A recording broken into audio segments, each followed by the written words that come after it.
Kazhimbram beach സെന്ററിൽ smart bus waiting ഷെഡിന്റെ ഉദ്ഘാടനം നടന്നു. വലപ്പാട് SHO MK രമേശ് ഉദ്ഘാടനം ചെയ്തു.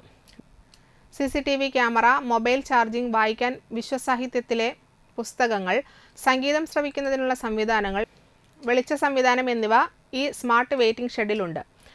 സോളാർ എനർജിയും ടൈമറും ഉപയോഗിച്ചാണ് എല്ലാ ഉപകരണങ്ങളും പ്രവർത്തിക്കുന്നത്. കഴിമ്പ്രം സ്വദേശിയായ നെടിയിരിപ്പിൽ സുരേന്ദ്രൻ നേതൃത്വം നൽകുന്ന സുരേന്ദ്ര ഫൗണ്ടേഷനാണ് ഈ വെയിറ്റിംഗ് ഷെഡ് നാടിന് സമർപ്പിച്ചത്. വലപ്പാട് ഗ്രാമപഞ്ചായത്ത് 17ാം വാർഡ് മെമ്പർ ഷൈൻ നെടിയിരിപ്പിൽ അധ്യക്ഷത വഹിച്ചു.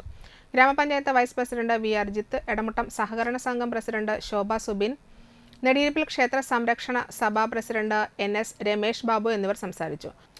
സ്മാർട്ട് വെയിറ്റിംഗ് ഷെഡ് നാടിനായി സമർപ്പിച്ച NK സുരേന്ദ്രനെ വ്യാസ ഗ്രാമസേവ സമിതിക്ക് വേണ്ടി വിജയകുമാർ, സജിത സുഭാഷ് എന്നിവർ ചേർന്ന് ആദരിച്ചു. ജീവാത്മാവും പരമാത്മാവുമായ സുരേന്ദ്രൻജിയെ ഞാൻ വളരെയധികം ആദരവോടെ അഭിനന്ദിക്കുന്നു. സാധാരണ ബസ് സ്റ്റോപ്പുകൾ എന്ന് പറയുന്നത് രണ്ടു തരത്തിലുള്ള കാര്യങ്ങൾക്കാണ് ഉപയോഗിക്കപ്പെടുന്നത് നമ്മുടെ നാട്ടില്. ഒന്ന് ബസ് കാത്തിരിപ്പ് കേന്ദ്രമായിട്ടും മറ്റൊന്ന് സാമൂഹ്യ വിരുദ്ധർക്ക് അഴിഞ്ഞാടാനും.